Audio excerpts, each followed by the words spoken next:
আসসালামু আলাইকুম ভিউয়ার্স। আজকেও আমি আপনাদের সামনে নতুন এক ইউনিভার্সিটি নিয়ে হাজির হয়েছি। ইউনিভার্সিটির নাম ইন্ডিপেন্ডেন্ট ইউনিভার্সিটি অফ বাংলাদেশ, যেটাকে সংক্ষেপে আপনারা আইইউবি হিসেবে চিনে থাকেন।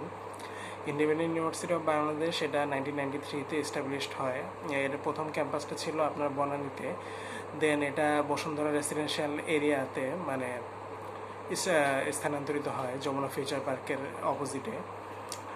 এই ইউনিভার্সিটির আজকের ভিডিওকে আমি আজকে তিন ভাগে ভাগ করেছি। প্রথমে ভার্সিটি সম্পর্কে কিছু জেনারেল আইডিয়া দেওয়ার ট্রাই করব। দেন আমি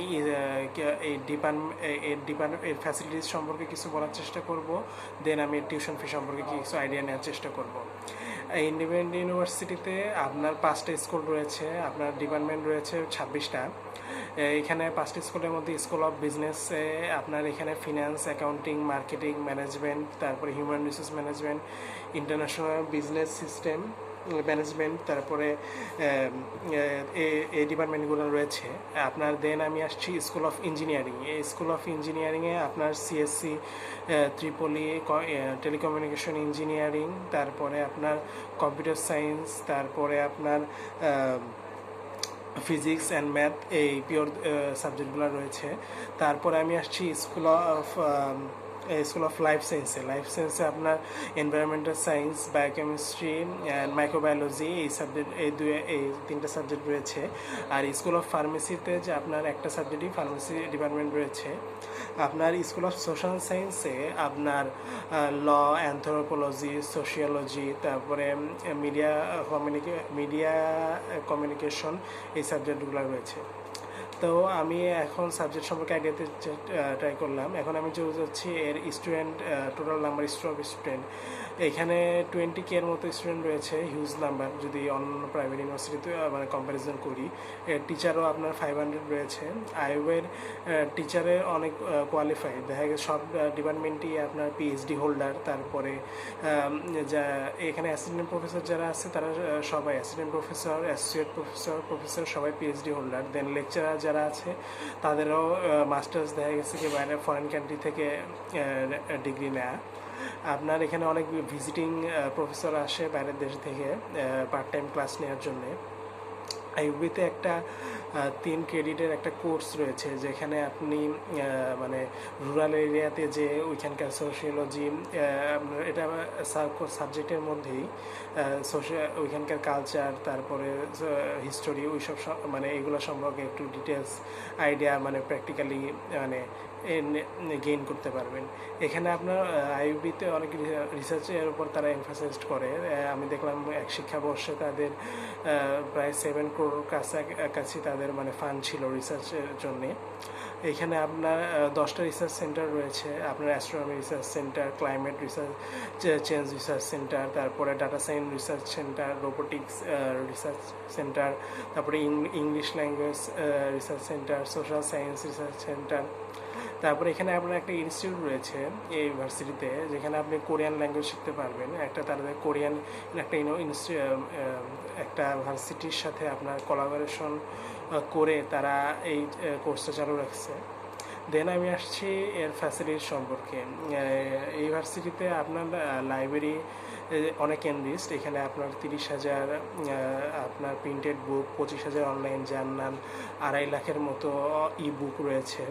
আপনার এখানে যারা ফিমেল স্টুডেন্ট ঢাকার বাইরে থেকে মানে পড়তে আসে তাদের জন্য আপনার ডরমিটরির ব্যবস্থা রয়েছে। এখানে আপনি ইউনিভার্সিটি আপনার র্যাঙ্কিংয়ে পাবলিক প্রাইভেট কম্বাইন্ড বলেন বা শুধু প্রাইভেট বলেন, অবশ্যই টপের দিকে থাকে। আমি দেখলাম প্রাইভেটের মধ্যে এডি সায়েন্টিফিক ইন্ডেক্স তারা র্যাঙ্কিং করেছিল 2024 সালে, এখানে তারা 1 নম্বর অবস্থানে ছিল। দেন আপনি পাবলিক প্রাইভেট মিলিয়ে এই ইউনিভার্সিটি 3 নম্বর অবস্থানে ছিল। তো এই ইউনিভার্সিটিতে আপনার স্টুডেন্টদের জন্য ক্রিকেট, তারপরে বাস্কেটবল, ফুটবল গ্রাউন্ড রয়েছে আলাদা ভার্সিটির বাইরে স্পেস নিয়ে। তারপরে ট্রান্সপোর্টেশন ফ্যাসিলিটিস, তারপরে সুইমিং পুল, এডসির অ্যারেঞ্জমেন্ট রয়েছে। ইউনিভার্সিটি অডিটোরিয়াম, তারপরে ল্যাব ফ্যাসিলিটিস অনেক এনরিচড। এখানে যে কেউ চাইলে আপনার রিসার্চে স্টুডেন্ট, তারপরে টিচার মানে রিসার্চে তারা ফোকাস করতে পারবে এবং তাদের সবাইকে এই কাজেই এনকারেজ করা হয়। দেন আমি আসছি আমার ভিডিওর লাস্ট মোমেন্টে, মানে লাস্ট মোমেন্ট বলতে লাস্ট পার্ট, যেখানে আমি টিউশন ফি নিয়ে আলোচনা করব। টিউশন ফি যে অন্যান্য ভার্সিটির তুলনায়, প্রাইভেটের তুলনায় যদি ব্র্যাক নর্থ সাউথের মতো, এই ইন্ডিয়ান ইউনিভার্সিটির কোয়ালিটি আমার কাছে ব্র্যাক নর্থ সাউথের কাছাকাছি লাগে বা এসে, তা সেই তুলনায় তাদের কস্টটা মানে একটু মানে রিজনেবলই বলতে হবে। এখানে আপনার বিবিএতে 9,39,000, তারপরে ইকোনমিক্সে আপনার 9,19,500, সোশিওলজিতে আপনার 9,35,500, আপনার ইংলিশ লিটারেচারে 9,39,000, গ্লোবাল স্টাডিজে আপনার 9,58,500, এলএলবিতে আপনার 11,46,500, আপনার মিডিয়া অ্যান্ড ডেভেলপমেন্ট কমিউনিকেশনে আপনার 9,52,000, আপনার সিএসসিতে 10,10,500, কম্পিউটার সায়েন্স বা কম্পিউটার ইঞ্জিনিয়ারিং এগুলো দুইটাতেই আপনার কম্পিউটার সায়েন্স অ্যান্ড কম্পিউটার ইঞ্জিনিয়ারিংয়ে 9,97,500, আপনার ত্রিপলি অ্যান্ড টেলিকমিউনিকেশন ইঞ্জিনিয়ারিং দুইটাতেই আপনার 10,36,500, ফিজিক্সে আপনার 9,91,000, ম্যাথে আপনার 9,97,500, আপনার মাইক্রোবায়োলজিতে আপনার 10,04,000, বায়োকেমিস্ট্রিতে আপনার 9,32,500, ফার্মেসিতে আপনার 14,01,500, দেন আপনার এনভায়রনমেন্টাল সায়েন্সে আপনার 10,04,000, অ্যান্ড অ্যানথ্রোপোলজিতে আপনার 9,52,000 টাকা বেয়ার করতে হবে টোটাল গ্র্যাজুয়েশন কমপ্লিট করতে।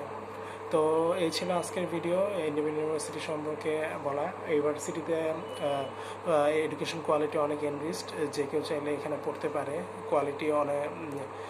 তা আর এই আজকের ভিডিও আমি এখানেই শেষ করছি।